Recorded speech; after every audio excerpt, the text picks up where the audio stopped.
जय हिंद दोस्तों।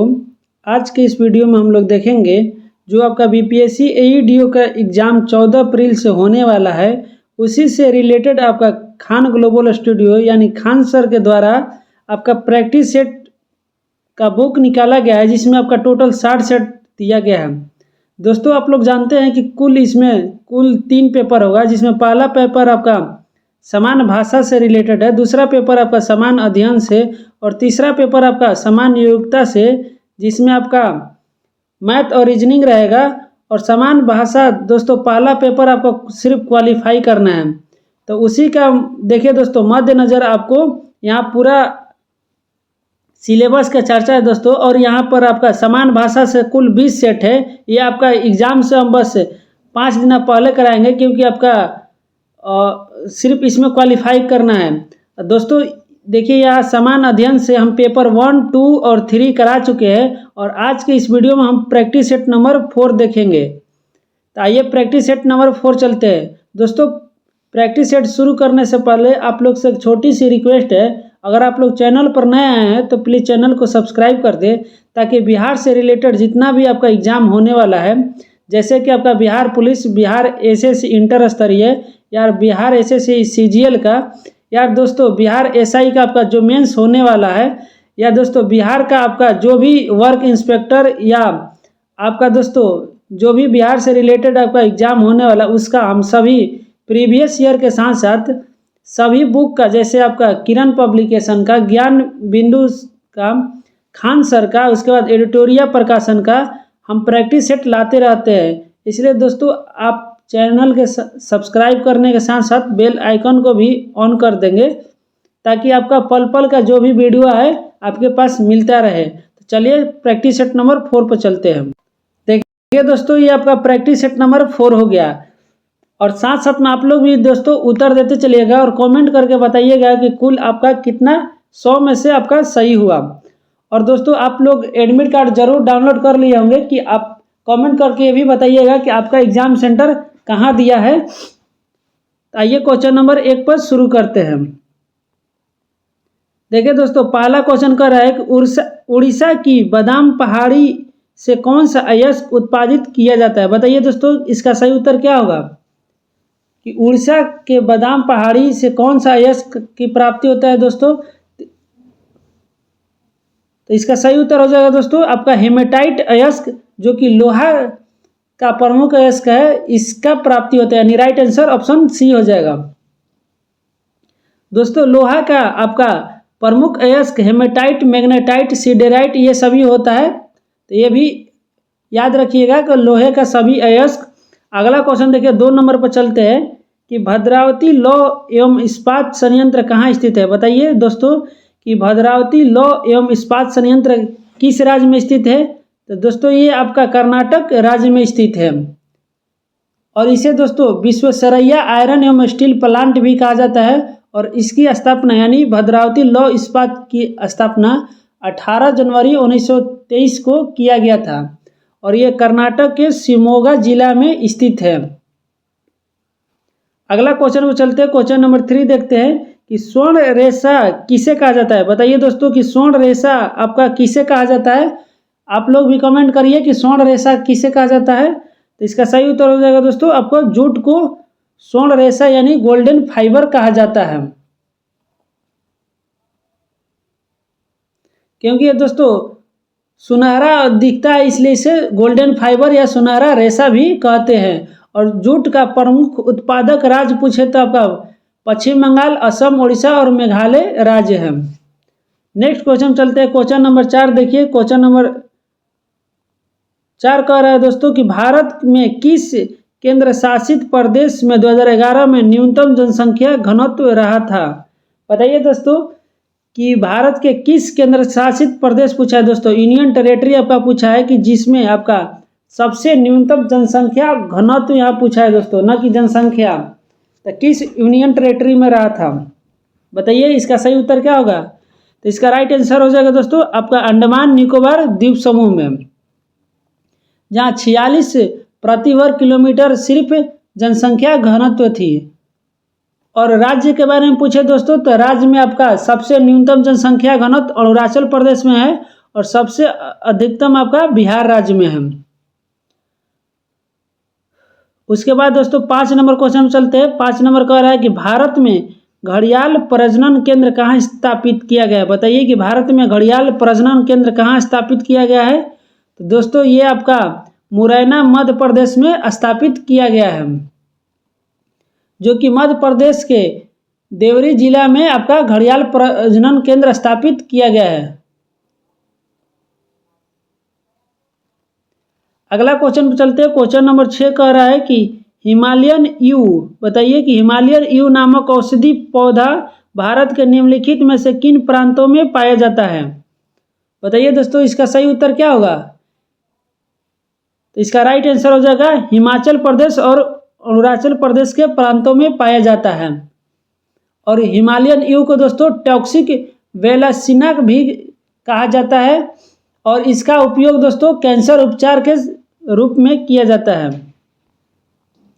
अगला देखिए 7 नंबर की मानसून का निर्वर्तन इंगित करता है। बताइए कि मानसून का आपका निर्वर्तन किससे इंगित करता है। तो दोस्तों मानसून का निर्वर्तन आपको मानसून के पीछे हटने या लौट जाने को मानसून का निर्वर्तन कहते हैं और इसका आपका मुख्य आकाश का साफ होना इसका राइट आंसर हो जाएगा। अगला क्वेश्चन में देखिए 8 नंबर कह रहा है कि कथन ए और कारण बी दिया है। कथन ए कह रहा है कि अरावली के पश्चिम में राजस्थान के पूर्वी भाग की अपेक्षा कम वर्षा होती है। कारण है कि अरावली की दिशा दक्षिण पश्चिम मानसून की अरब सागरीय शाखा के समानांतर है। बताइए दोस्तों कि इसका सही उत्तर क्या होगा। तो इसका राइट आंसर हो जाएगा ऑप्शन ए कि दोनों ए और बी दोनों कथन है और बी ए का सही कारण भी है। अगला क्वेश्चन देखिए 9 नंबर का है सूची 1 को सूची 2 को मिलान करना है। एक तरफ झील है और दूसरा तरफ झील की प्रकार है। कौन सा झील आपका किस प्रकार का दोस्तों बताना है। तो पहला कह रहा है कि भीमताल, भीमताल आपका दोस्तों टेक्टोनिक झील का प्रकार है। दूसरा कह रहा है अष्टामुड़ी, अष्टामुड़ी आपका दोस्तों बताइए कि इसका सही उत्तर क्या होगा दोस्तों।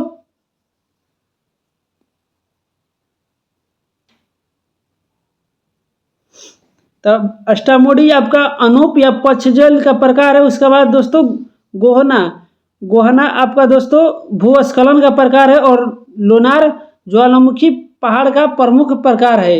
यानी 3 1 2 4 राइट आंसर ऑप्शन ए हो जाएगा। अगला देखिए 10 नंबर कह रहा है कि चुंबी घाटी स्थित है। बताइए कि चुंबी घाटी कहाँ स्थित है। बताइए दोस्तों इसका सही उत्तर क्या होगा। तो चुंबी घाटी दोस्तों सिक्किम और तिब्बत के मध्य स्थित है। यानी राइट आंसर ऑप्शन ए हो जाएगा। अगला क्वेश्चन में चलते हैं। क्वेश्चन नंबर 11 देखते हैं दोस्तों। 11 कह रहा है कि काला पानी विवाद किन 2 देशों के बीच है। बताइए कि काला पानी का जो विवाद है किन किन देशों के मध्य है। तो ये विवाद दोस्तों आपका नेपाल और भारत के बीच है, जो कि नेपाल उत्तराखंड के पिथौरागढ़ जिले के काला पानी इलाके पर अपना दावा करता है। अभी वर्तमान में दोस्तों आपका नेपाल में चुनाव हुआ था जहां पे नए प्रधानमंत्री बने हैं। तो बताइएगा दोस्तों कि नए प्रधानमंत्री के रूप में किसने शपथ ग्रहण लिया है। अगला क्वेश्चन देखते हैं 12 नंबर कि भारत में किसी दल को राष्ट्रीय दल बनने हेतु पूर्व चुनाव में कम से कम कितना प्रतिशत वोट प्राप्त होना चाहिए। बताइए कि इसका सही उत्तर क्या होगा। कि भारत में किसी दल को राष्ट्रीय दल बनने हेतु पूर्व चुनाव में कम से कम कितना प्रतिशत आपका वोट प्राप्त होना चाहिए। तो इसका राइट आंसर हो जाएगा आपका उपयुक्त में से 1 से अधिक। क्योंकि दोस्तों देखिए चुनाव आयोग द्वारा राजनीतिक दल को राष्ट्रीय पार्टी के रूप में मान्यता प्राप्त होती है जब। तो राइट आंसर दोस्तों ऑप्शन डी हो जाएगा।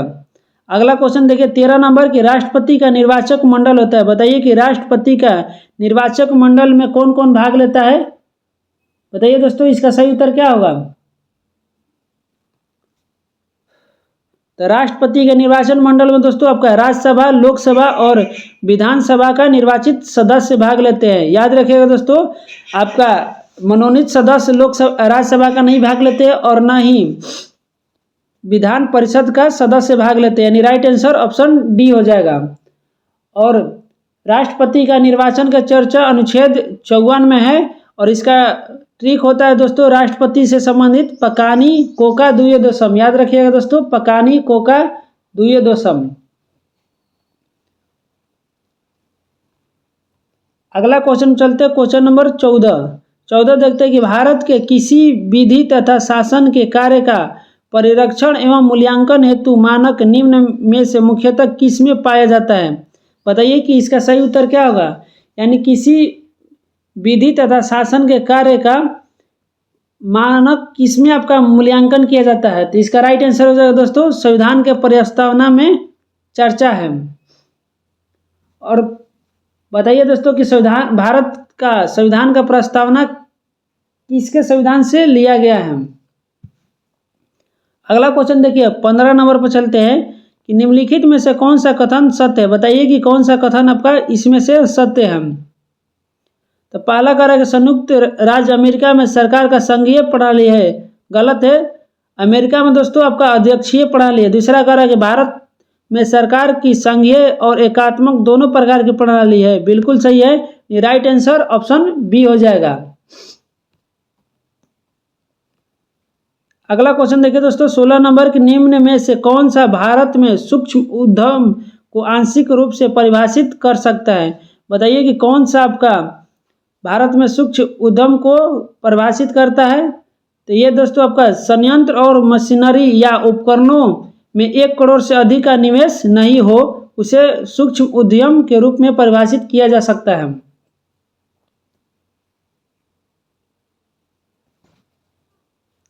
अगला क्वेश्चन देखिए दोस्तों 17 नंबर की गरीबी को मापने के लिए ग्रामीण क्षेत्रों में औसत कैलोरी की आवश्यकता होती है। बताइए कि गरीबी को मापने के लिए ग्रामीण क्षेत्रों में औसत कैलोरी कितनी आवश्यकता होती है। तो इसका सही उत्तर होगा दोस्तों कि प्रति व्यक्ति प्रतिदिन 2400 कैलोरी आवश्यकता होती है। जबकि शहरी क्षेत्र में बोले तो दोस्तों शहरी क्षेत्र में आपका 2100 कैलोरी की आवश्यकता होती है। अगला 18 नंबर देखिए कि अनुशीलन समिति थी। बताइए दोस्तों कि अनुशीलन किस प्रकार की आपका समिति थी। तो अनुशीलन दोस्तों एक क्रांतिकारी संगठन थी। 19 नंबर देखिए दोस्तों 19 नंबर कह रहा है कि इंग्लैंड में लॉर्ड्स के सदन में भारतीय स्वतंत्रता विधेयक कब पारित हुआ था। बताइए कि इसका सही उत्तर क्या होगा। कि इंग्लैंड में लॉर्ड्स के सदन में भारतीय स्वतंत्रता विधेयक कब पारित हुआ था। ये दोस्तों आपको 16 जुलाई 1947 को पारित हुआ था, जिसमें दोस्तों आपका जिसके तहत 2 स्वतंत्र देश भारत और पाकिस्तान का गठन हुआ था, ये भी याद रखिएगा। अगला क्वेश्चन चलिए 20 नंबर देखते हैं। 20 नंबर कह रहा है कि द्वितीय गोलमेज सम्मेलन किस प्रश्न पर असफल रहा। बताइए कि सेकेंड आपका गोलमेज सम्मेलन यानी सेकेंड राउंड टेबल सम्मेलन किस प्रश्न पर आपका असफल हो गया था। तो ये दोस्तों आपका सांप्रदायिक प्रतिनिधित्व पर असफल हो गया था, यानी राइट आंसर ऑप्शन ए हो जाएगा। और द्वितीय गोलमेज सम्मेलन 7 सितंबर दोस्तों 7 सितंबर 1931 को हुआ था और इसी सम्मेलन में आपका महात्मा गांधी ने भाग लिया था, जो कि आपका लंदन में सम्मेलन आयोजित हुआ था। और तीनों गोलमेज सम्मेलन में भाग लेने वाले आपका डॉक्टर भीमराव अंबेडकर जी थे। अगला क्वेश्चन चलते हैं दोस्तों 21 नंबर की बॉयकॉट और स्वदेशी आंदोलन के समर्थन में किस स्थान में गोल्डन लीग नामक संस्था की स्थापना हुई थी। बताइए कि गोल्डन लीग नामक संस्था की स्थापना कहाँ हुआ था। तो ये दोस्तों आपका झारखंड के देवघर में हुआ था। अगला देखिए 22 नंबर कि कौन सा वर्ष और स्थान अखिल भारतीय राष्ट्रीय कांग्रेस की कमेटी का बैठक को दर्शाता है, जहां संसदीय बोर्ड के गठन का फैसला लिया था। तो ये दोस्तों 1934 पटना में हुआ था। याद रखिएगा दोस्तों 1934 के पटना में अखिल भारतीय राष्ट्रीय कांग्रेस कमेटी के बैठक हुआ था, जहां संसदीय बोर्ड का गठन हुआ था। अगला देखिए 23 नंबर, इनमें से किसने 1857 के विद्रोह में सक्रिय भाग लिया था? बताइए कि इसमें से कौन है जिन्होंने 1857 के विद्रोह में सक्रिय यानी एक्टिव भाग लिए थे? तो दोस्तों ये सभी आपका नाना साहब भी भाग लिए थे, बेगम हजरत मौलवी, मौलवी अहमदुल्ला भी, यानी राइट आंसर ऑप्शन डी हो जाएगा, उपयुक्त में से एक से अधिक। अगला देखिए 24 नंबर कह रहा है कि किस घटना को राष्ट्रीय स्वतंत्रता का मुस्लिम युद्ध माना जाता है? बताइए कि किस घटना को राष्ट्रीय स्वतंत्रता का मुस्लिम युद्ध माना जाता है? तो इसका सही उत्तर हो जाएगा दोस्तों आपका वहाबी आंदोलन को। और इस आंदोलन का नेतृत्व सर अहमद बरेलवी ने किया था, जो कि उत्तर प्रदेश के रायबरेली से थे। अगला क्वेश्चन देखिए 25 नंबर कह रहा है कि बहिष्कृत भारत जर्नल किसने शुरू किया था? बताइए कि बहिष्कृत भारत जर्नल किसने शुरू किया था दोस्तों? ये आपका दोस्तों बाबा साहब अम्बेडकर ने शुरू किया था, और इनकी शुरुआत 1927 ईस्वी में ये शुरू किए थे। नेक्स्ट क्वेश्चन देखिए 26 नंबर कह रहा है कि प्राचीन स्मारक संरक्षण अधिनियम 1904 किस गवर्नर जनरल के समय में पारित हुआ था?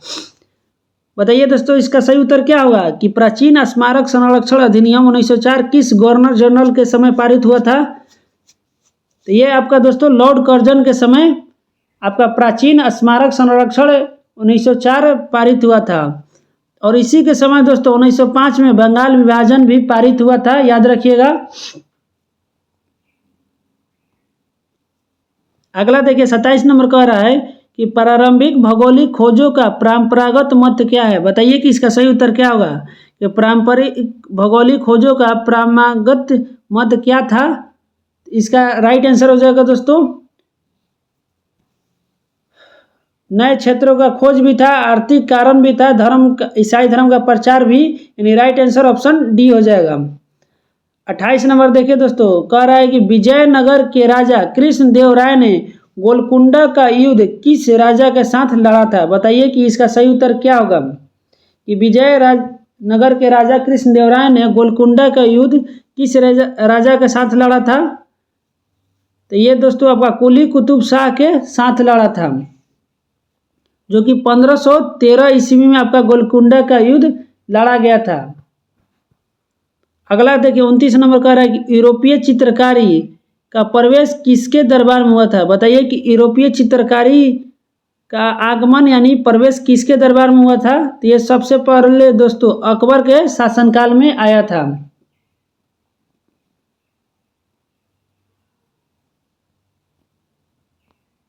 अगला देखिए 30 नंबर कह रहा है कि कुतुब मीनार के प्रवेश द्वार को जाना जाता है। बताइए कि कुतुब मीनार के प्रवेश द्वार को किस नाम से जाना जाता है? तो दोस्तों इसे अलाई दरवाजा के नाम से जाना जाता है। और कुतुब मीनार का आपका नींव दोस्तों कुतुबुद्दीन ऐबक ने रखा था, और अलाई दरवाजा का आपको अलाउद्दीन खिलजी ने 1311 में बनवाया था। नेक्स्ट क्वेश्चन देखिए 32 नंबर कह रहा है 31 नंबर देखिए दोस्तों कि सर्वप्रथम इल्तुतमिश को कहाँ का गवर्नर बनाया गया था?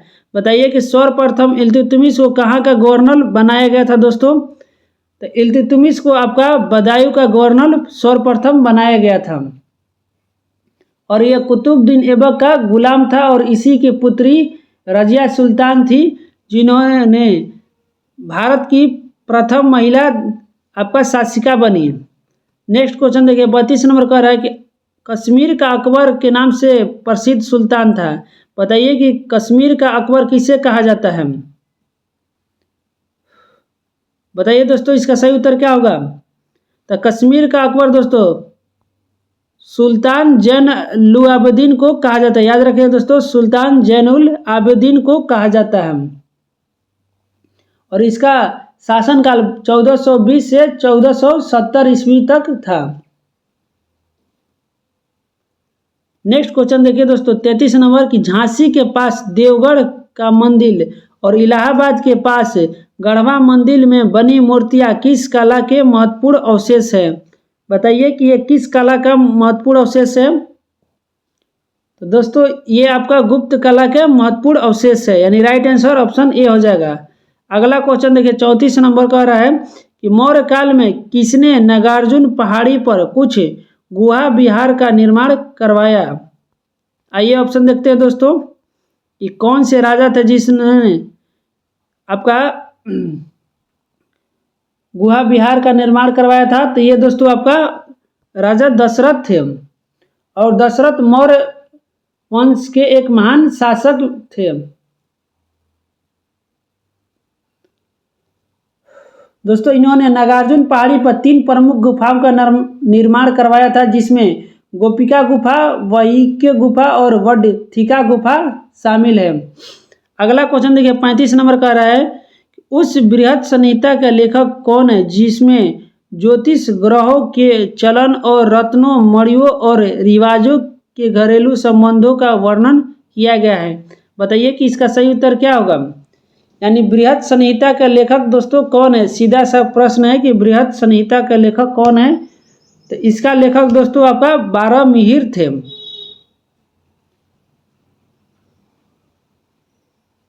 अगला क्वेश्चन देखिए दोस्तों 36 नंबर का रहा है कि किस यूनानी लेखक ने कहा है कि एरियाना प्रदेश चंद्रगुप्त मौर्य को विवाह में दिया गया था। बताइए कि किस यूनानी लेखक ने कहा था कि चंद्रगुप्त मौर्य को एरियाना प्रदेश विवाह में मिला था। तो ये दोस्तों आपका स्ट्रोबो नामक यूनानी लेखक था, और चंद्रगुप्त दोस्तों मौर्य वंश के राजा थे। अगला देखिए 37 नंबर का रहा है कि पुराने लिच्छवी राज्य की राजधानी थी। बताइए कि पुराने लिच्छवी राज्य की राजधानी कहाँ थी। तो दोस्तों लिच्छवी राज्य की राजधानी आपका वैशाली थी, और लिच्छवी आपका वजी संघ के अंतर्गत आता था। नेक्स्ट क्वेश्चन देखिए 38 नंबर की भगवान महावीर का प्रथम शिष्य थे। बताइए दोस्तों कि भगवान महावीर का प्रथम शिष्य कौन थे। तो इनका प्रथम शिष्य दोस्तों इनका दामाद ही जमाली थे। याद रखिएगा दोस्तों, इनका प्रथम शिष्य का नाम जमाली था। अगला क्वेश्चन देखिए 39 नंबर की निम्नलिखित में से कौन सा कथन बुद्ध की ईश्वर की अवधारणा के विषय में सत्य है। बताइए कि कौन सा कथन बुद्ध की ईश्वर की अवधारणा के विषय में यहाँ पर सही है। तो इसका राइट आंसर हो जाएगा दोस्तों कि ईश्वर का अस्तित्व नहीं है, यानी राइट आंसर ऑप्शन बी है। अगला देखिए 40 नंबर का रहा कि सत्यमेव जयते किस उपनिषद से लिया गया है। बताइए दोस्तों कि सत्यमेव जयते किस उपनिषद से आपका लिया गया है। तो ये दोस्तों आपका मुंडको उपनिषद से लिया गया है।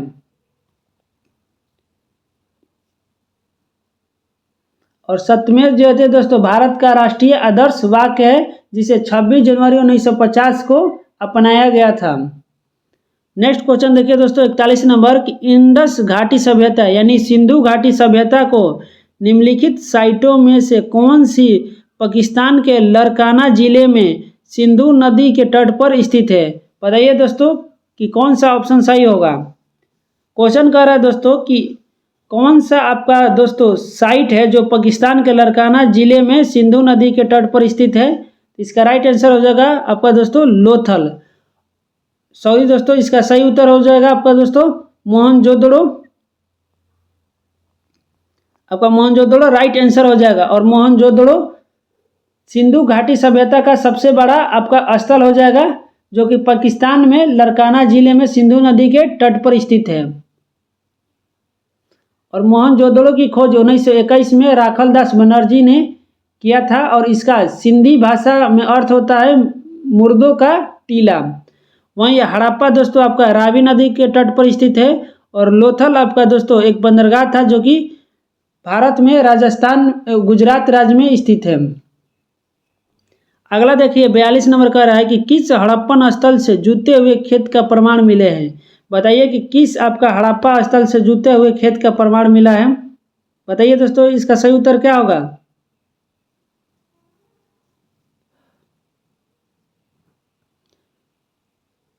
बताइए दोस्तों इसका राइट आंसर क्या होगा।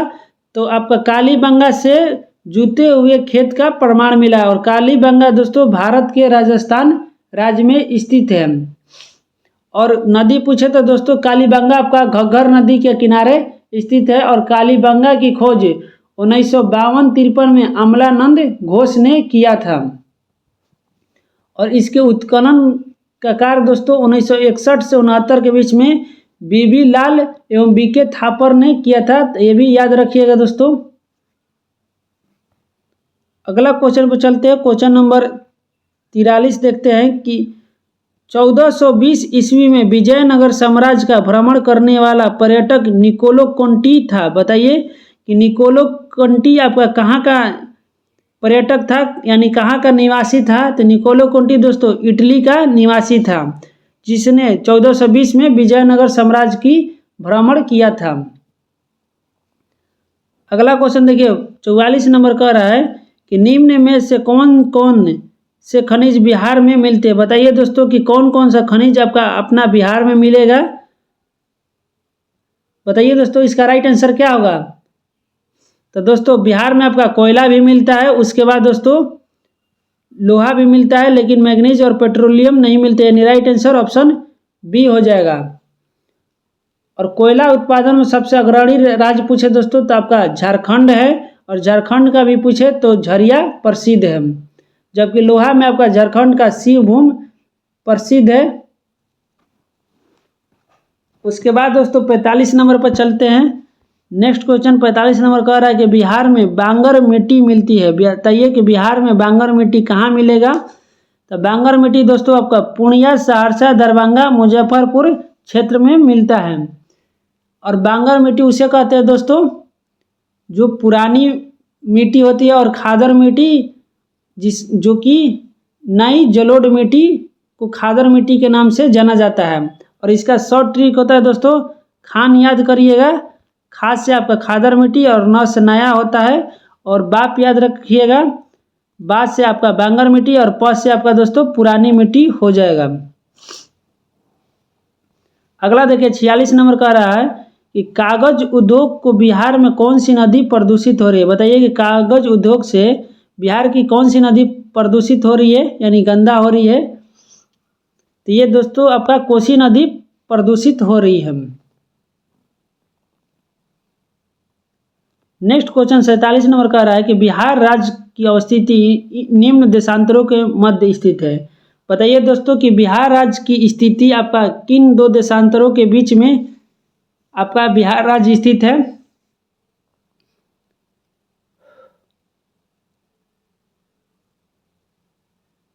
बताइए दोस्तों इसका सही उत्तर क्या होगा। तो इसका राइट आंसर हो जाएगा आपको इनमें से कोई नहीं, क्योंकि बिहार का आपका विस्तार पूर्व में 83 डिग्री 19 मिनट से लेकर 88 डिग्री आपका 17 मिनट तक देशांतरों के बीच फैला हुआ है, जो कि ऑप्शन में आपका नहीं दिया है।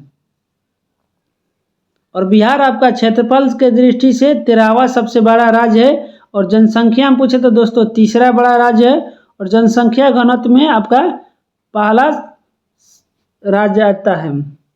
अगला क्वेश्चन देखिए 48 नंबर कह रहा है कि बिहार का संपूर्ण क्षेत्रफल 1000 वर्ग किलोमीटर में कितना है। बताइए कि बिहार का संपूर्ण क्षेत्रफल कितना है। तो दोस्तों बिहार का संपूर्ण क्षेत्रफल आपका 173.9 वर्ग 1000 वर्ग किलोमीटर है, यानी राइट आंसर ऑप्शन बी हो जाएगा। जो कि झारखंड के अलग होने के बाद दोस्तों इसका कुल क्षेत्रफल अब 94,163 वर्ग किलोमीटर स्क्वायर है। याद रखिएगा दोस्तों 94,163 वर्ग किलोमीटर। अगला क्वेश्चन देखिए दोस्तों 49 नंबर कह रहा है कि बिहार में सुपर परियोजना का संबंध है। बताइए दोस्तों बिहार में SPUR परियोजना का संबंध किससे है। तो ये इसका संबंध दोस्तों आपका नगर निगम वित्त से, यानी राइट आंसर ऑप्शन डी हो जाएगा। और सुपर का फुल फॉर्म होता है दोस्तों सपोर्ट फॉर अर्बन रिफॉर्म। अगला क्वेश्चन 50 नंबर पर चलते हैं। 50 नंबर देखिए दोस्तों क्या कर रहा है कि बिहार राज्य बीज निगम को ISO प्रमाण पत्र मिला है, निम्नलिखित पर विचार करें और सही उत्तर बताएं। यानी ISO प्रमाण पत्र आपको बताना है कि कौन सा कथन सही है। तो पहला है कि गुणवत्ता प्रबंधन और अभ्यास प्रमाणन में सही है। दूसरा कह रहा है कि पर्यावरण प्रबंधन अभ्यास प्रमाणन, ये भी सही है। तीसरा कह रहा है कि रिश्वत विरोधी प्रबंधन प्रमाणन में, ये भी सही है। यानी 1, 2 और 3 आपका सभी सही है, यानी राइट आंसर ऑप्शन सी हो जाएगा। अगला क्वेश्चन देखिए 51 नंबर का रहा है, जो कि फिजिक्स से संबंधित है दोस्तों, कि चुंबकीय द्विध्रुव आघूर्ण का मात्रक बताइए कि चुंबकीय द्विध्रुव आघूर्ण का मात्रक कौन सा हो जाएगा।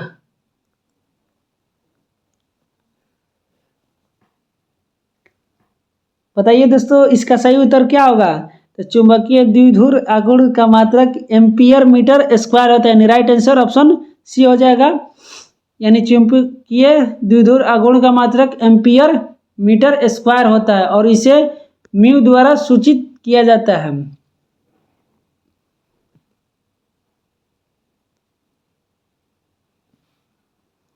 नेक्स्ट क्वेश्चन देखिए 52 नंबर का रहा है कि बोस आइंस्टीन कंडेंसेंट में क्या होता है। बताइए कि बोस आइंस्टीन कंडेंसेंट में आपका क्या होता है।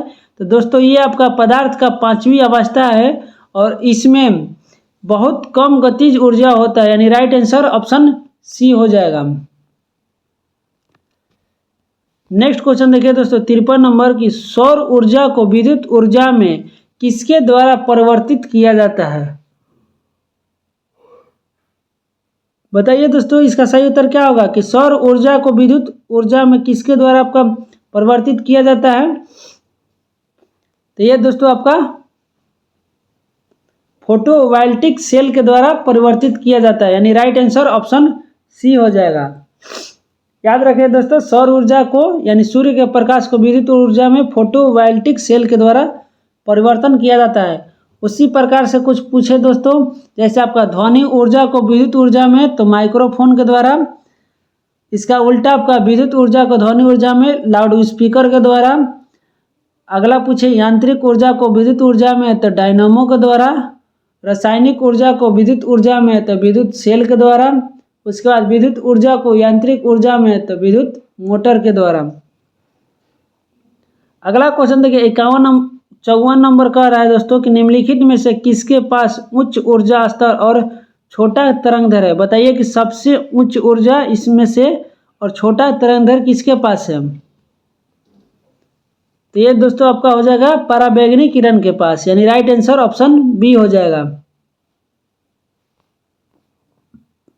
55 नंबर देखिए दोस्तों कि एक इकाई समय में एक इकाई क्षेत्रफल से होकर गुजरने वाले फोटोन की संख्या कहलाती है। बताइए कि इसका सही उत्तर क्या होगा। तो दोस्तों एक इकाई समय में एक इकाई क्षेत्रफल से होकर गुजरने वाले फोटोनों की संख्या को प्रकाश की तीव्रता कहते हैं।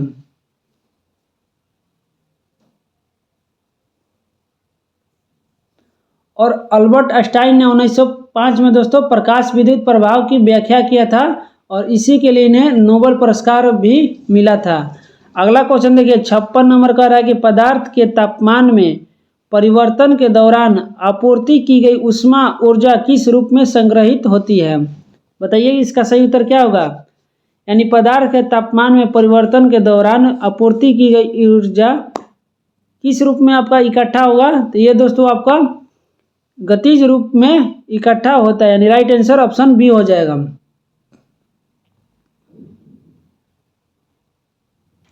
अगला क्वेश्चन देखिए 57 नंबर का रहा है कि जब कोई ठोस पिघलता है तो उसका तापमान। बताइए जब कोई ठोस पिघलेगा तो उसका तापमान में क्या परिवर्तन आएगा। तो उसका तापमान में दोस्तों कोई परिवर्तन नहीं आता है, यानी वहीं रहता है। नेक्स्ट क्वेश्चन देखिए 58 नंबर का रहा है कि लेड संचालक सेल में कौन सा अम्ल प्रयोग किया जाता है। बताइए कि लेड संचालक जो सेल होता है उसमें किस अम्ल का प्रयोग होता है। तो दोस्तों ये आपका सल्फ्यूरिक अम्ल का प्रयोग होता है और इसका रासायनिक सूत्र H2SO4 होता है, जो कि बैटरी में आपका दोस्तों देखते हैं कि बैटरी में जो सेल होता है लेड संचालक सेल होता है और इसमें अम्ल सल्फ्यूरिक अम्ल पाया जाता है। और सल्फ्यूरिक अम्ल को दोस्तों रसायनों का राजा कहते हैं। अगला क्वेश्चन देखिए 59 नंबर का रहा है कि जंगरोधी इस्पात का निर्माण निम्न धातु में लोहा मिलाकर किया जाता है। बताइए कि जंगरोधी इस्पात का निर्माण किस धातु में लोहा मिलाकर किया जाता है? तो दोस्तों इसका सही उत्तर हो जाएगा आपका निकेल धातु मिलाकर किया जाता है। अगला देखिए 60 नंबर का रहा है कि जर्मन सिल्वर एक मिश्र धातु है। बताइए कि जर्मन सिल्वर जो मिश्र धातु है किससे किससे बना होता है? तो दोस्तों इसका सही उत्तर हो जाएगा आपका कॉपर, निकेल और जिंक से मिलकर बना होता है। दोस्तों नाम पर मत जाइएगा, इसमें नाम बस जर्मन सिल्वर है लेकिन सिल्वर नहीं पाया जाता है। आपका कॉपर, जिंक और निकेल का ये मिश्र धातु है। उसी तरह से पीतल पूछे तो पीतल दोस्तों आपका तांबा और जस्ता का मिश्र धातु है।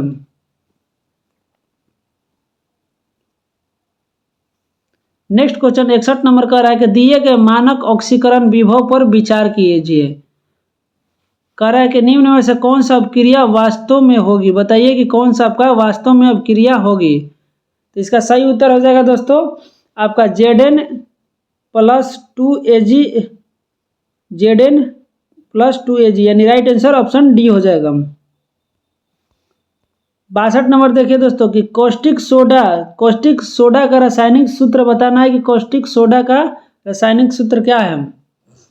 तो दोस्तों कॉस्टिक सोडा को सोडियम हाइड्रोक्साइड कहते हैं और इसका रासायनिक सूत्र NaOH का होता है। और Na2CO3 को सोडियम कार्बोनेट कहते हैं दोस्तों। NaCl आपका सोडियम क्लोराइड हो गया जो कि साधारण नमक होता है। सोडियम इसे बाइकार्बोनेट कहते हैं जिसे खाने के सोडा भी कहा जाता है। अगला क्वेश्चन देखिए 63 नंबर। कारक निम्नलिखित में से कौन सा इमल्सन का उदाहरण है? बताइए दोस्तों कि कौन सा आपका इमल्सन का उदाहरण है। तो इमल्सन का उदाहरण दोस्तों आपका दूध इसका सही उत्तर हो जाएगा। और इमल्सन एक प्रकार का कोलाइडी विलयन है। याद रखिए दोस्तों इमल्सन एक प्रकार का कोलाइडी विलयन है।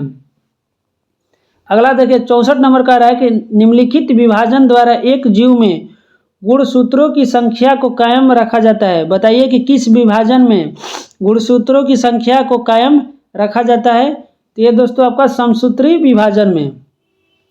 अगला देखिए 65 नंबर का रहा है कि मेंडल के आनुवंशिकता का सिद्धांत किस पर आधारित है। बताइए दोस्तों इसका सही उत्तर क्या होगा। तो मेंडल की आनुवंशिकता का सिद्धांत दोस्तों आपका लैंगिक जनन पर आधारित था। अगला देखिए 66 नंबर का रहा है कि निम्नलिखित में से कौन सा मनुष्य में अवशेषी अंग नहीं है। बताइए दोस्तों कि इसमें से कौन सा आपका अवशेषी अंग नहीं है। तो दोस्तों सामने वाले चपटे दांत यानी कृदंत आपका अवशेषी अंग नहीं है। अवशेषी अंग उसे कहा जाता है जो कि पहले मनुष्य द्वारा उपयोग में लाया जाता था लेकिन अब वो उपयोगी नहीं रहे। अगला क्वेश्चन देखिए दोस्तों क्वेश्चन 67 नंबर देखते हैं कि किस सिलेंडेट्रा प्राणी में सिर्फ पॉलिप अवस्था पाई जाती है। बताइए कि किस सिलेंडेट्रे प्राणी में सिर्फ पॉलिप अवस्था पाया जाता है। तो ये दोस्तों आपका एनोथोजोआ में पाया जाता है यानी राइट आंसर ऑप्शन ए हो जाएगा। और एनोथोजोआ आपका निडेरिया संघ का सबसे बड़ा वर्ग है और इसकी सभी सदस्य दोस्तों समुद्री होते हैं और इसका मुख्य पहचान जीवन चक्र में पॉलिप अवस्था होता है। अगला क्वेश्चन देखिए 68 नंबर का कि केंचुए में क्लेंटलम खंड होता है। बताइए कि केंचुए में जो क्लेंटलम खंड होता है वो कितना होता है। तो दोस्तों केंचुए में आपका केंचुए का शरीर 100 से 200 तक का खंडों होते हैं और यह एक द्विलिंगी प्राणी होता है जिसमें आपका 14, 15, 16, 17 आपका क्लेंटलम खंड होता है। और केंचुए का दोस्तों आपको किसान का मित्र कहा जाता है। नेक्स्ट क्वेश्चन देखिए पौधे में प्रदीप्त कालिता की खोज करने वाले। बताइए कि पौधे में प्रदीप्त कालिता की खोज किसने किया था। तो ये दोस्तों आपको गवर्नर और एलिड ने किया था यानी राइट आंसर ऑप्शन ए हो जाएगा। अगला देखिए 70 नंबर का रहा है कि किस अंग में हेनले लूप पाया जाता है। बताइए कि किस अंग में आपका हेनले लूप पाया जाता है। तो हेनले लूप दोस्तों आपका वृक्क यानी किडनी में पाया जाता है। अगला क्वेश्चन देखिए 71 नंबर कह रहा है कि मानव शरीर के निम्नलिखित अंगों में से कॉर्निया किसका भाग है। बताइए कि कॉर्निया आपका किसका भाग है। तो आप सभी जानते होंगे कि कॉर्निया आपका आंख का भाग है और नेत्रदान में दोस्तों कॉर्निया का ही दान होता है।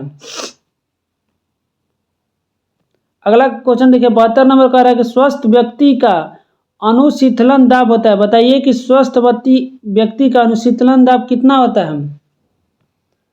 तो दोस्तों आप लोग जानते होंगे कि ब्लड प्रेशर, तो ब्लड प्रेशर आपका 120/80 होता है, जो कि अनुशीतलन दाब आपका 80 होता है, यानी राइट आंसर ऑप्शन ए हो जाएगा 80 mm/Hg, और इसे डायलोस्टिक प्रेशर भी कहते हैं।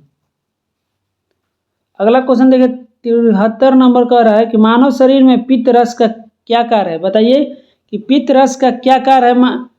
तो पित्त रस का दोस्तों कार्य है वसा के भोजन के लिए प्यासीकरण और वसा विलय होने वाले विटामिनों का अवशोषण करना है, यानी राइट आंसर ऑप्शन डी हो जाएगा।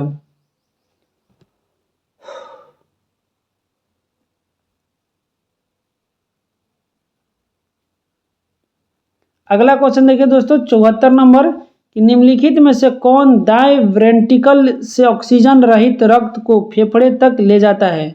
बताइए कि इसका सही उत्तर क्या होगा, यानी कौन सा आपका दोस्तों ये दाएं वेंट्रिकल यानी दाएं निलय से ऑक्सीजन रहित करने का मतलब दोस्तों आपका अशुद्ध रक्त को फेफड़े तक ले जाता है, तो ये आपका फुसफुस धमनी ले जाता है, यानी राइट आंसर ऑप्शन ए हो जाएगा। अगला है 75 नंबर कह रहा है कि संपूर्ण मानव शरीर में कितनी हड्डियां होती है। दोस्तों मानव शरीर में वयस्क होने पर आपका 206 हड्डियां होती है, वहीं नवजात शिशु में आपका 300 हड्डी होती है। अगला क्वेश्चन देखिए 76 नंबर कि मानव शरीर में कौन सा ग्रंथि वृद्धि हार्मोन का उत्पादन करता है। बताइए दोस्तों कि कौन सा ग्रंथि आपका वृद्धि हार्मोन का उत्पादन करेगा। तो ये आपका दोस्तों पिट्यूटरी ग्रंथि करता है, याद रखिएगा दोस्तों। और पिट्यूटरी ग्रंथि को पीयूष ग्रंथि भी कहा जाता है, और पीयूष ग्रंथि को दोस्तों मास्टर ग्लैंड कहा जाता है, याद रखिएगा। अगला क्वेश्चन देखिए 77 नंबर कि निम्न सोडियम आहार की अनुशंसा की जाती है। बताइए कि निम्न सोडियम आहार की अनुशंसा किसमें किया जाता है। तो निम्न सोडियम आहार की अनुशंसा आपका लीवर सिरोसिस में भी किया जाता है, बुखार में किया जाता है, यानी राइट आंसर ऑप्शन डी हो जाएगा उपयुक्त में से एक से अधिक। नेक्स्ट क्वेश्चन देखिए 78 नंबर कह रहा है कि खाद्य में आयोडीन की कमी से निम्न रोग बीमारी होती है। बताइए कि आयोडीन की कमी से कौन सा आपका रोग होगा। तो आयोडीन की कमी से दोस्तों घेंघा नामक रोग होता है। अगला क्वेश्चन पर चलते हैं। क्वेश्चन कह रहा है कि श्वसन मूल्य किसमें पाए जाते हैं। बताइए कि श्वसन मूल्य इसमें से किसमें पाए जाएंगे। तो दोस्तों श्वसन मूल्य आपका नौरोदोभिद में पाए जाते हैं, यानी राइट आंसर ऑप्शन सी हो जाएगा। और श्वसन मूल्य एक विशेष प्रकार की जड़ होती है, जो कि दोस्तों ऑक्सीजन प्राप्त करने हेतु ये जड़ जमीन से ऊपर निकल आती है, जिसे श्वसन मूल्य कहा जाता है। अगला देखिए 80 नंबर की कीट भक्षी पौधे मिट्टी में किसकी कमी से उगते हैं। तो ये दोस्तों आपका नाइट्रोजन की कमी से मिट्टी में उगते हैं। नेक्स्ट क्वेश्चन कह रहा है कि सजावटी पौधा है। बताइए कि इसमें से कौन सा आपका सजावटी पौधा है। तो सजावटी पौधा दोस्तों आपका कैक्टस सजावटी पौधा है, राइट आंसर ऑप्शन डी हो जाएगा।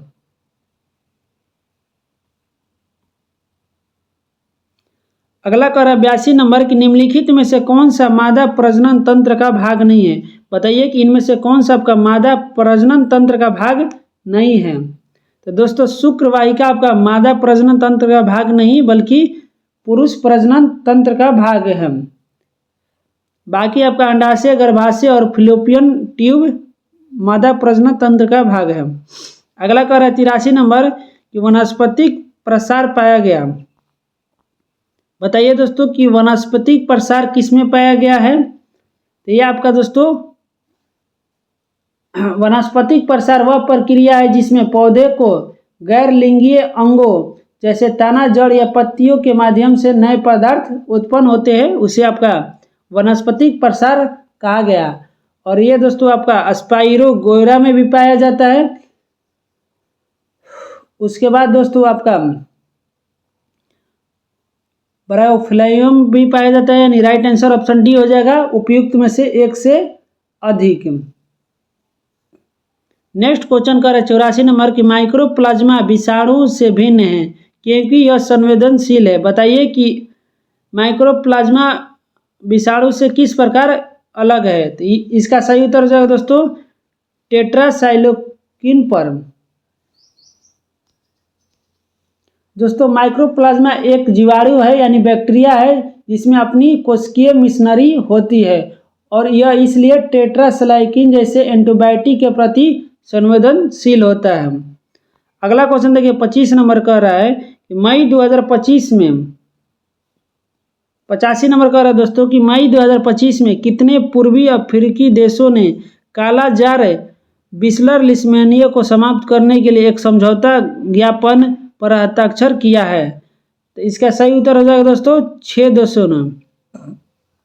अगला देखिए 86 नंबर संयुक्त राज्य अमेरिका में मेमोरियल डे किस दिन मनाया जाता है। तो मेमोरियल डे दोस्तों आपका मई के अंतिम सोमवार को मनाया जाता है, यानी राइट आंसर ऑप्शन सी हो जाएगा।